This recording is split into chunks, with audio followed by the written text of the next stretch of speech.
김태준입니다. 창립 34주년 되신 것을 축하를 드리고요. 하나님이 큰 은혜를 주셨고 우리 주님이 내 교회를 세우시리라 일찍이 말씀하시는 그 말씀을 조차 주의 종을 부르시고 교회 일꾼들을 세우시고 여기까지 이끌어 오셨다고 우리는 믿습니다.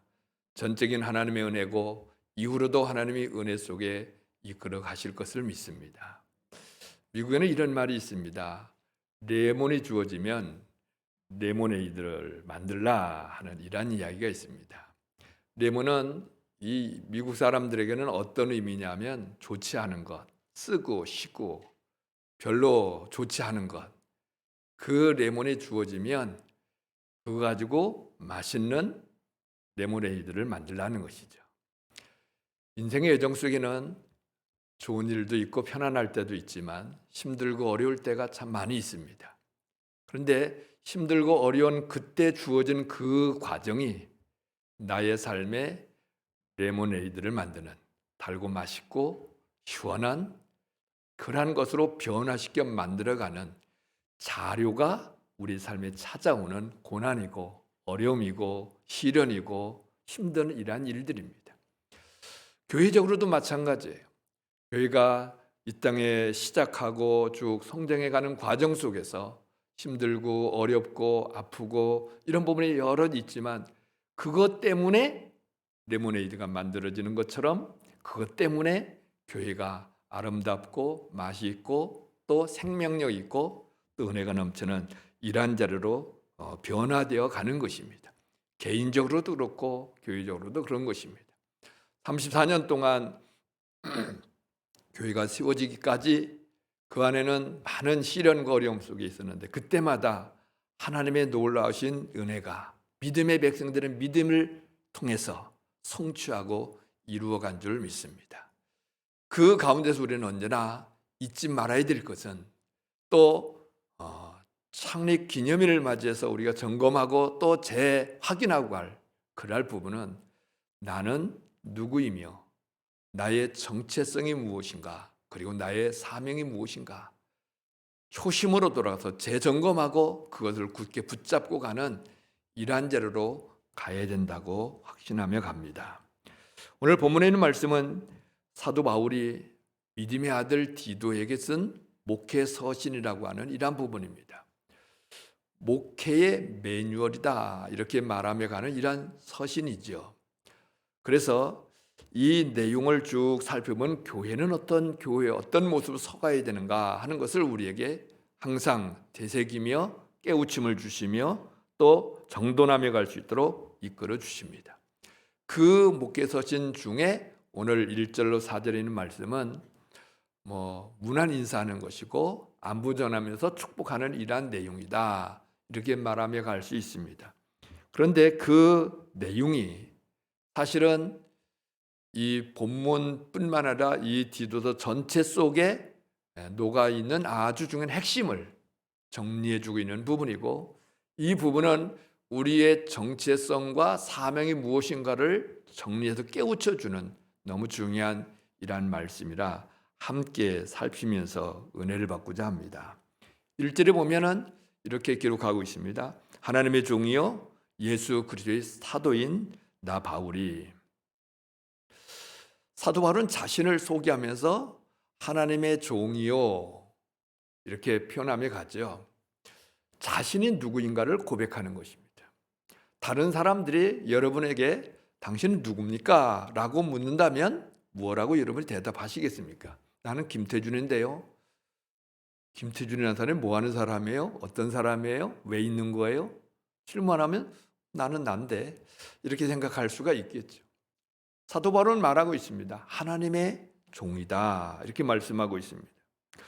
하나님의 종이라고 할 때 이 종이란 단어는 당시 문화에서 쓰여지는 그 의미가 노예라는 의미예요. 노예. 종이란 말은 노예라는 말이죠. 로마 사람들이 제일 싫어하는 단어 중에 하나가 뭐냐면 노예라는 단어예요. 우리는 노예가 아니라 자유인이다. 로마가 세계를 정복하고 있는 가운데 로마 시민권을 가지고 있는 사람은 자유인이면서도 자부심이 굉장히 높았어요. 노예로 있는 사람들은 인생이 비참한 인생이다. 좌절하고 포기하고 주저하는 이런 부분이 많았고요. 정복하면 그 민족을 종으로 삼고 노예로 삼고 이렇게 살아왔죠. 그런데 사도 바울은 사실은 로마 시민권을 가지고는 로마 사람입니다. 근데 자신을 두고 노예다 이 말을 아주 즐겨 기쁨으로 확신을 가지고 말하고 있습니다. 누구의 종이라고요? 하나님의 종이라는 거예요. 종이란 단어를 사람들이 거부하고 별로 안 좋아할지라도 사도 바울은 누구의 종인가 이게 중요한데 나는 하나님께 속한 종이다. 나는 하나님께 속한 자유인이다. 이런 표현보다 나는 하나님께 속한 종이다. 이렇게 말하는 것이 사도 바울은 더 좋았어요. 나는 하나님께 완전히 속하여 거기에서 빠져나올 수 없는 거기에 완전히 붙잡힌 그것이 오히려 나의 행복이고 나의 능력이고 나의 힘이고 나의 자랑이고 나는 누가 뭐래도 하나님의 노예다. 이렇게 고백하고 있는 것입니다. 여러분은 누구에게 속하여 있나요? 남자가 여자와 같이 결혼하면 남자는 여자에게 속하고 여자는 남자에게 소속하게 됩니다. 그러면 결혼하고 나면 다른 남자 봐도 안 되고요. 다른 여자 보고 다녀도 안 되지요. 나의 소속은 한 남자, 한 여자에게 소속된 일한 자로 가죠. 하나님께 속하였다 이렇게 말할 때는 이제는 우리의 시선이 다른 곳으로 가면 안 됩니다. 우리는 주님의 하나님의 노예이기 때문에 하나님께 늘 시선을 맞추고 하나님을 바라보고 가는데 그 하나님이 흘려보내주는 것은 은혜를 흘려보내주십니다. 그래서 우리는 늘 말할 수 없는 큰 즐거움과 자랑스러움 가지고 이 땅에 살아가죠. 나는 하나님의 종이다. 또 그 다음에 뭐라고 그랬어요? 예수 그리스도의 사도다 이렇게 말씀하고 있죠. 예수 그리스도 우리의 구원자 되시는 예수님의 사도라는 말은 보냄을 받은 자 이런 뜻이에요. 사도 바울은 주님이 나를 보내셨다. 주님이 보내신 이란 사람이다. 이란 말이죠. 이것도 나는 예수 그리스도에게 속하여 있다. 이런 의미예요. 우리 믿는 사람들은 예수님과 혼인한 이란 관계죠.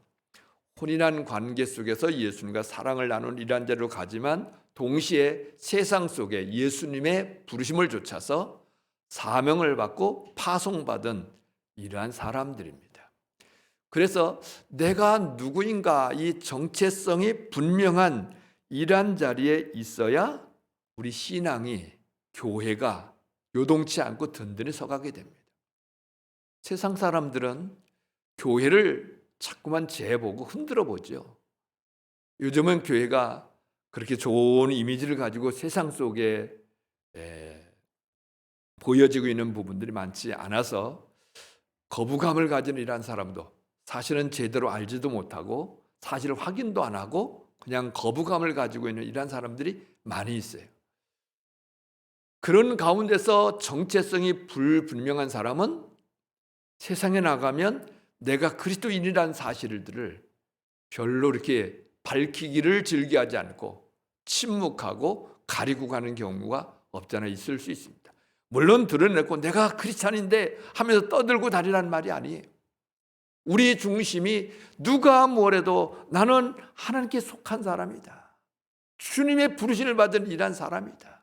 예수의 신부가 되는 이란 존재다. 천국 시민권을 가지고 있는 존재다. 하나님은 나는 지속하여 사랑해 주는 그 사랑 가운데 가는 존재다. 이런 부분이 항상 우리의 내면에 확신에 차서 붙잡고 굳게 서 있어야 됩니다.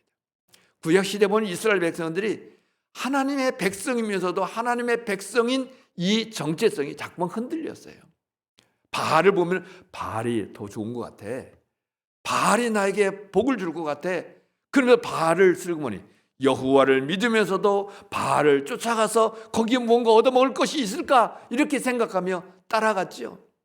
오늘날 수많은 사람들이 그리스도인이며 주님이 나에게 양식과 필요한 모든 것을 공급하는 유일한 분이신데 그분을 떠나서 세상 속에서 무엇인가 내게 떡고물이라도 주시지 않을까, 얻을 수 있지 않을까 하면서 자신의 정체성을 흔들면서 따라가고 있는 이러한 부분이 많아요. 영적으로 우리는 하나님의 종이요 그렇게 속한 이러한 존재이며 동시에 우리는 시흥평안교회에 소속된 하나님의 백성인 줄 믿습니다. 내 소속이 어딘가 그걸 명확하게 알아야 돼요. 밖에 나가 막 돌아다니다가도 저녁에 갈 곳은 어디예요? 집으로 가지요. 아내가 있고 남편이 있고 자녀, 부모가 있는 집으로 가지요. 내 소속이 집이요 하는 이 부분이 분명하지요. 우리는 돌아다니면서도 나는 시흥평안교회에 소속된 하나님의 백성이고 주님의 일꾼이고, 또 교회 안에서도 때로는 소그룹으로 모이는 이러한 공동체 속에 내가 어디에 속하여 있는 이러한 부분들을 분명하게 우리 마음속에 간직하고 있어야, 그래야 우리가 흔들림이 없이 바른 믿음의 삶을 살아갈 수 있는 것입니다. 여러분은 어디에 소속되어 있습니까? 그보다 먼저는 여러분의 정체는 무엇입니까? 이 부분을 한 번 더 살피고 정립하며 가실 수 있기를 바랍니다. 그래서 누가 뭐래도 시련이 오고 어려움이 와도 그것은 그 어려움을 통하여 나로 하여금 레모네이드를 만들어 맛있는 향을 바고 시원한 이런 음료를 만들어내듯 내가 그와 같은 역할을 감당하도록 부르셨고 허락하셨다는 확신을 가지고 가실 수 있어야 됩니다. 두 번째로는 사도 바울이 사도로 주님이 세우신 이유가 무엇인가, 이 부분을 1절 하반절에 가르쳐주고 있죠. 나 바울이 사도된 것은, 사도 바울이 사도된 이유, 목적, 그 내용은 사도 바울에게만 해당된 것이 아니라 저와 여러분이 반드시 붙잡고 해야 될 내용이며 나에게 적용시켜야 될 첫 번째 내용이며 나가서 다른 사람이 그와 같이 되도록 돕는 이 양면, 두 가지 면을 붙잡고 가야 돼요. 그 첫 번째는 뭐예요? 하나님이 택하신 자들의 믿음과, 사도 바울을 보낸 이유가 뭐냐? 하나님이 택하신 자들의 마음속에 믿음을 심기 위하여 보내셨다, 이 말씀을 하고 있는 거예요. 여러분, 예수를 복음을 전한다고 다 예수 믿어요? 복음을 전한다고 예수 다 믿지 않습니다. 10명에게 전하면 한두 명, 두세 명 그렇게 믿으면 참 많이 믿는 것이죠.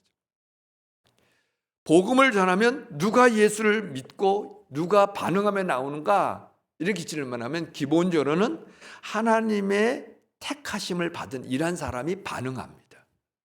외모로 판단하지 마십시오. 저 사람은 우락부락 험하게 생겨서 아유 무서워, 저 사람한테 가까이 가기 싫어, 저 사람은 아름답고 성품도 좋고 착하고 저 사람이 가서 복음 전하면 저 사람 예수 잘 믿을 거야, 이렇게 생각해도요 내 기대대로 되는 경우가 별로 많지 않아요. 안 믿을 것 같은 사람은 예수 믿고요, 진짜 예수 잘 믿을 것 같은 사람은 안 믿어요. 누가 결정합니까? 창세전에 하나님이 영생 주시기로 작정된 선택받은 사람이 예수 믿는 거예요. 이 자리에 와서 예수를 믿고 주님께 예배드린 자리에 와 있다는 그 자체는 하나님의 선택하심 속에 부르셨다는 것을 의미해 주는 거예요. 하나님의 선택하심 속에 부르심 받은 걸 축하합니다. 너무 감사한 거예요. 이보다 감사하고 이보다 큰 기쁨, 영광이 없는 것이죠. 하나님이 수천만 사람들에게 수억 명 사람들에게 나를 선택해서 지명하여 부르신 거예요. 이 선택받은 사람이 자연적으로 신앙을 갖게 되는 게 아닙니다. 사도 바울처럼 그 사람들이 예수 믿을 수 있는 통로가 되고 발판이 되어주고 이 과정이 되는 이러한 역할을 구원받은 사람들은 또 감당해야 된다고 말씀하고 있는 거예요. 사도 바울의 입장 속에서는 이미 복음을 받고 난 다음에 나의 삶은 다른 사람이 예수 믿도록 하는 통로가 되기를 원하는 것, 그게 주님이 나를 사도로 부르신 이유라는 거예요. 그 메시지가 오늘 우리까지 전달되어서 예수를 믿고 택하심 받은 이 증거를 확인하며 주님을 믿는 것이죠. 더 나아가서 이제 우리의 사명이 뭐냐 이렇게 말하면 나를 통하여 선택받은 사람이 예수 믿고 구원의 확신을 가질 수 있도록 돕는 것. 그게 우리의 아주 중요한 삶인 것입니다. 확신도 없는 사람이 다른 사람에게 전도하면서 확신을 도울 수 있나요? 내가 선택받은 하나님의 은혜로 예수를 주라 고백하고 신앙을 갖게 된 이 은혜를 너무 감사합니다. 이 확신을 가지고 우리가 신앙생활을 해야 되고요. 그리고 선택받은 사람은 내가 복음을 전하면 반드시 구원받는 이 반응을 하는 이런 자리로 처음에는 아닐지라도 반드시 이루어질 것이라는 확신을 가지고 이 구원의 통로가 되기를 소망하며 살아야 됩니다. 사도행전 13장 48절 이렇게 기록하고 있습니다. 이방인들이 듣고 기뻐하여 하나님의 말씀을 찬송하며 영생 두시기로 작정된다는 다 믿더라. 영생 주시기로 작정된 이란 사람, 전도하다 보면 다 믿는다 이렇게 말씀하고 있습니다. 나를 통하여 예수 믿는 사람이 생겨난다는 것, 그게 쓰임받는 것이고 사명을 감당하는 것이고 그것이 우리에게는 영광인 거예요. 우리 주위에 이런 사람이 많이 일어날 수 있기를 축복합니다. 그 다음 두 번째로는 사도 바울이 고백하는 것이 그것이죠. 믿음과 경건함에 속한 진리의 지식과 경건함에 속한 진리의 지식이다 이렇게 말씀하고 있습니다.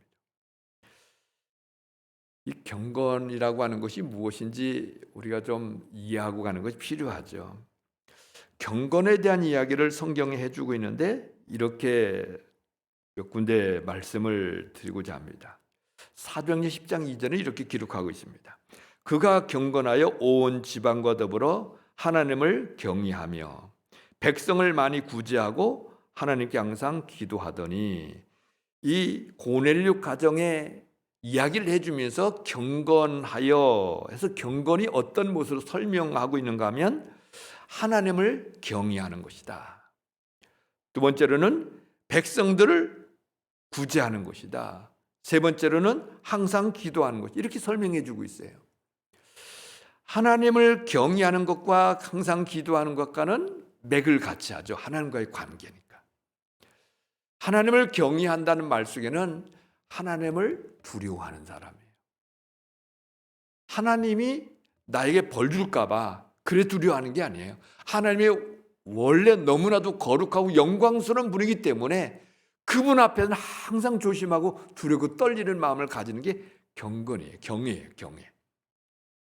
하나님을 두려워하는 자에게 능력을 베풀어 준다고 시편에는 말씀하고 있어요. 하나님을 두려워하는 사람에게 능력을 주십니다. 하나님을 가까이 하려고 하는 늘 애쓰고 늘 마음을 기울여가는 이러한 삶이 되어야 돼요.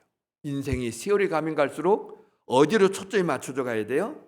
하나님께로 더 가까이, 하나님과 더 깊이 긴밀함 속에, 하나님과 더 친밀함 속에, 이 하나님께로 가까이 가는 이 부분이 안 이루어지면 속이 허전해요. 신앙생활하는데 허전해요. 신앙생활에 속이 비어서 여기저기 기웃거리는 이런 자리로 가요. 하나님과의 친밀함이 날마다 깊어진 대로 가야 돼요. 그리고 이웃의 어려움을 돌아보는 이러한 자리로 가는 것이 경건이라는 것이죠. 야고보서 1장 26절 27절 이렇게 말씀하고 있습니다. 누구든지 스스로 경건하다 생각하여 자기 혀를 재갈물리지 아니하고 자기 마음을 속이면 이 사람의 경건은 헛것이라. 하나님 아버지 앞에서 정결하고 더러움이 없는 경건은 곧 고아와 과부를 그 환난 중에 돌아보고 또 자기를 지켜 세속에 물들지 아니하는 그것이니라. 경건이 뭐냐? 고아와 과부, 환난 중에 있는 사람을 돌보는 것, 돌아보는 것, 그리고 세속에 물들지 않고 주님 거룩하심 속에 점점 더 깊이 나가는 것. 고넬료 가정에 말한 것과 내용이 원리가 똑같습니다. 베드로서 1장 3절에 이렇게 말씀하고 있습니다. 그의 신기한 능력으로 생명과 경건에 속한 모든 것을 우리에게 주셨으니 이는 자기의 영광과 덕으로서 우리를 부르신 이를 알므로 말미암음이라. 경건에 속한 모든 능력을 우리에게 이미 주셨다는 거예요. 그리고 우리로 하여금 하나님을 깊이 알아가고 친밀함 속에 깊이 들어가며 그리고 이웃의 어려움을 돌아보는 이러한 자리로 가는 것, 그것이 바로 경건이다. 그리고 경건에 속한 능력도 우리에게 다 주어졌다. 이렇게 설명하고 있습니다. 그런데 이 경건을 이루기 위하여 경건한 삶을 이루어가는 이러한 목적을 가지고 그 뒤에 말하는 것이 경건함에 속한 진리의 지식과 이렇게 설명하고 있습니다. 경건함에 속한 진리의 지식. 이 진리의 지식이라고 하는 것은 복음을 말하는 것입니다. 복음이 진리의 지식이고 조금 더 폭을 넓히면 하나님의 말씀입니다. 하나님의 말씀, 진리, 이 진리에 대한 지식, 말씀이 내 안의 지식으로 내 안에 쌓아가야 돼요. 여기 말하는 지식은, 진리의 지식은 경험적으로 아는 지식을 말해요. 이론으로만 알고 말로만 아는 그러한 지식이 아니라 경험으로 아는 지식. 하나님의 말씀을, 복음을 내가 경험하고 체험하고 그리고 아는 거예요. 그걸 통해 아는 거예요. 히브리서 5장에 보면은 말씀을 경험한 사람을 장성한 사람이다 이렇게 설명해요. 말씀을 아직 배웠어요, 들었어요, 믿는다고 고백했어요. 그런데 아직 경험은 없어요. 그 말씀을 경험하지 못한 사람은 영적으로 어린아이다 이렇게 말씀하는 거예요. 신앙생활은 말씀을 경험하며 가는 거예요. 말씀을 체험하는 거예요. 그 말씀이 얼마나 힘이 있고 얼마나 능력이 있고 그 말씀을 얼마나 확실한지 말씀을 경험하면 내 가슴이 뜨거워지는 거예요. 말씀을 경험하면 그 말씀 가지고 자랑하라는 게 아니에요. 어디로 가라는 거예요? 경건함으로 가라는 거예요. 경건함으로. 지식은 교만하게 한다는 말씀도 사도 바울이 말해줬죠. 교만으로 가는 이유는 경건함으로 가지 않고 자기에게 초점을 맞추기 때문에 교만하게 되는 거예요. 하나님의 말씀을 많이 체험하고 많이 경험하면 생활 속에 대화하고 나누다 보면 경험한 말씀, 하나님의 은혜 주신 말씀, 깨닫게 된 말씀, 체험한 말씀 자꾸 나누는 이런 자리로 가는 거예요. 그래서 그거를 힘입어서 또 경건함으로 깊이 들어가면 우리는 그 부분을 예수님을 닮아가는 사람이다. 이렇게 말하며 가곤 하죠. 경건은 훈련해야 돼요. 가만히 있어야 되는 게 아니에요. 말씀을 붙잡고 기도하고 경험하고 그 경험하고 나면 그게 내게 능력이 되어서 경건함으로 주님을 더 가까이 하고 위대하신 주님을 찬송하며 가는 것이죠. 이 땅의 몸의 건강을 위해서 열심히 운동하라고 말하고 다 확신을 가지고 운동해야 한다. 그래야 건강을 하나님이 부실 때는 모르지만 사는 날 동안에는 우리가 그래도 내 역할을 하며 간다. 운동해야 된다. 다 알아요. 근데 경건에 대한 훈련은 금생과 내세에 유익하다. 이렇게 말씀해 주고 있습니다. 날마다 주님을 가까이 하고 주님을 경외하는 이러한 자리로 한 걸음 한 걸음 나가는, 그래서 주님의 형상을 이루는 이러한 자리로 나아가실 수 있기 바랍니다. 이 부분을 어려운 말로 성화다 이렇게 말해요. 하나님의 택하신 사람들의 믿음은 구원을 말하는 것이고요. 구원받고 난 다음에 경건함으로 깊이 나가라고 하는 것은 성화를 말하는 거예요. 예수님을 닮은 성화, 구원. 근데 그 부분을 나에게 적용해 내가 그렇게 돼야 되지만 사도 바울은 뭘 하겠다는 거예요? 다른 사람이 말씀을 배우고 말씀을 경험하여 경건함에 이르도록 돕는 그 역할을 내가 사명으로 받았다. 그 역할, 그거를 내가 인생의 목적으로 받았다. 그렇게 고백하고 있는 거예요. 다른 성도 여러분, 다른 사람의 믿음이 성장되어져 갈 수 있도록, 다른 사람의 말씀을 경험할 수 있도록 돕는 이러한 자리로 뜻을 정하고 나아가실 수 있기 바랍니다. 살아가면서 인생에 가치 있고 소중한 이러한 삶이 되는 그 부분의 핵심은 다른 사람을 섬기는 거예요. 섬김을 위해서 우리가 구원받은 사람 아닙니까? 하나님의 백성은 섬김 속에 큰 자가 되지 않습니까?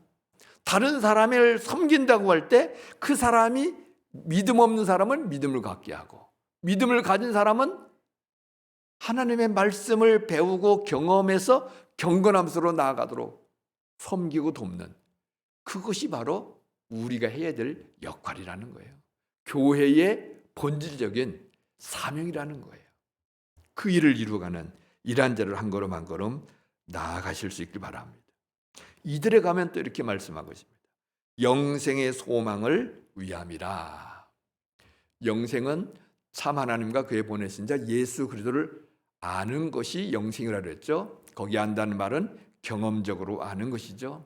진리의 지식을 이제 경험적으로 아는 것과 같은 의미죠.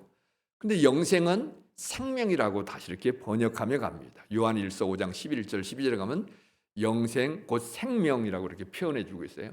생명인데 이미 우리는 예수를 믿음으로 영생을 가졌어요. 소유했어요. 생명을 가지고 있어요.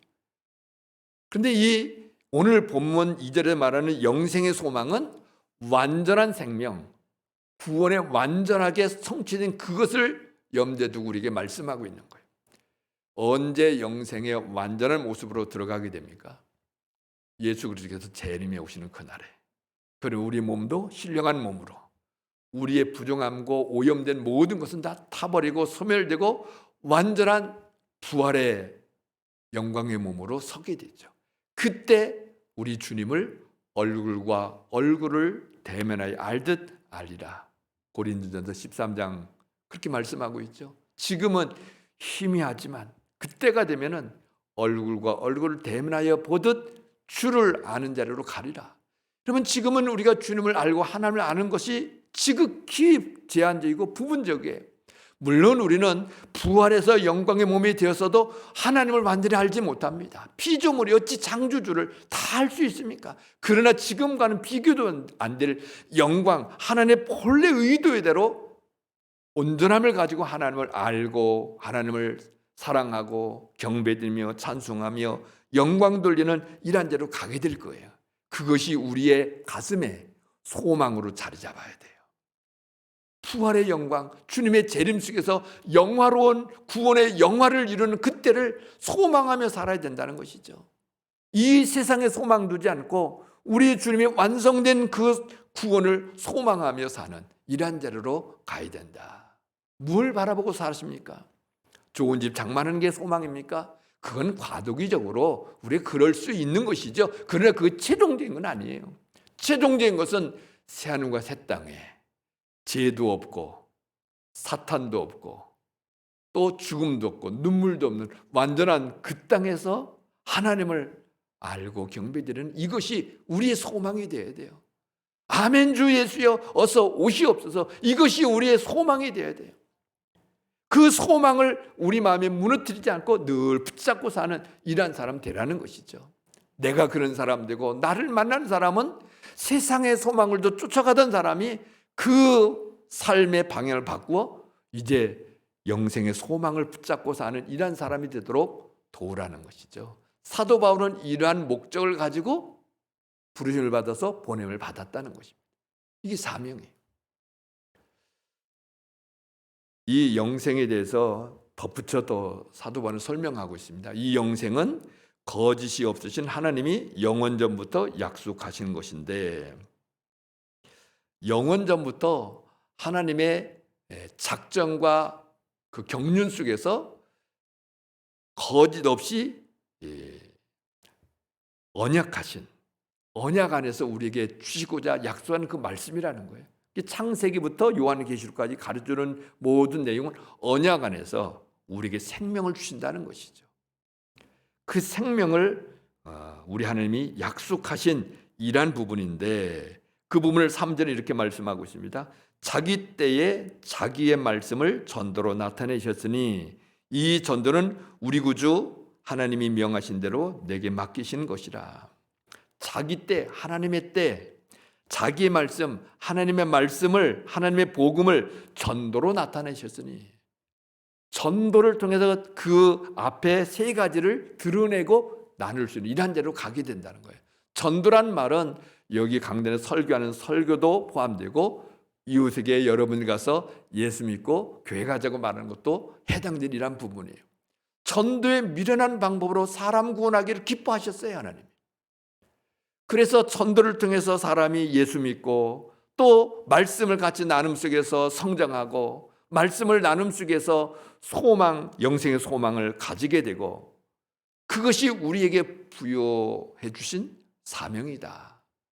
사도 바울은 그것이 내게 맡기신 것이라 이런 말씀을 하셨습니다. 사랑하는 성도 여러분, 교회가 34년 동안 나이를 먹으면서 성숙해 왔어요. 이제는 성숙했으니까 우리는 가만히 있어도 되는 것인가? 이렇게 질문하면 그렇지 않아요. 오늘도 변함없이 이 사도 바울이 사도로 부름받아 주신 사명, 사도성은 교회가 이어받았어요.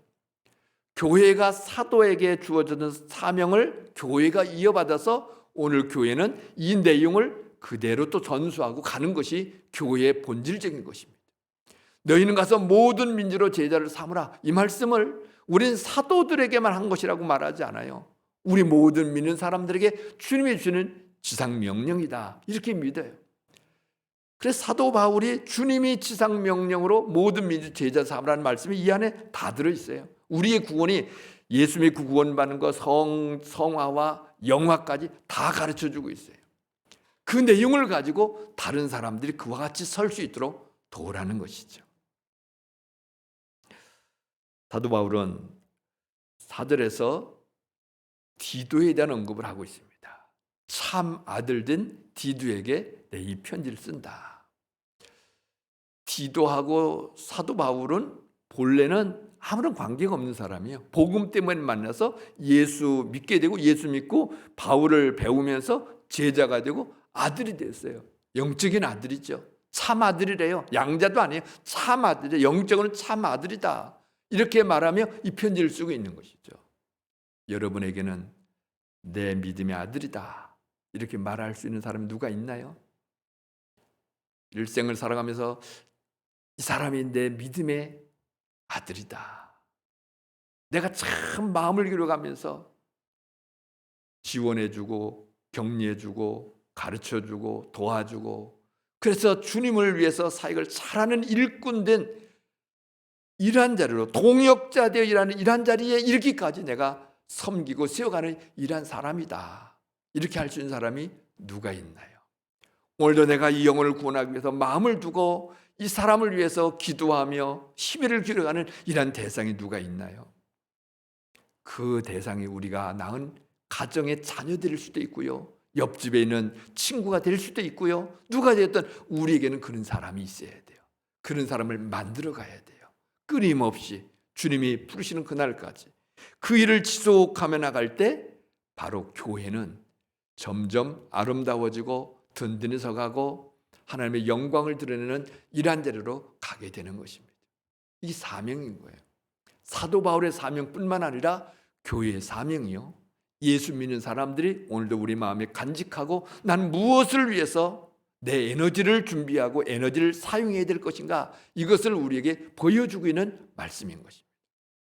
이 말씀이 저와 여러분에게 삶의 방황을 끝내고 삶의 어디에 초점을 맞출까를 재확인해서 함께 교회가 아름답게 세워질 뿐만 아니라 주님 앞에 서는 그날에는 잘했다 칭찬받는 우리 모두가 되어줄 수 있기를 간절히 바랍니다. 우리 한번 합심하여 기도하면 좋겠습니다. 말씀을 붙잡고 주여 누가 물어도 나는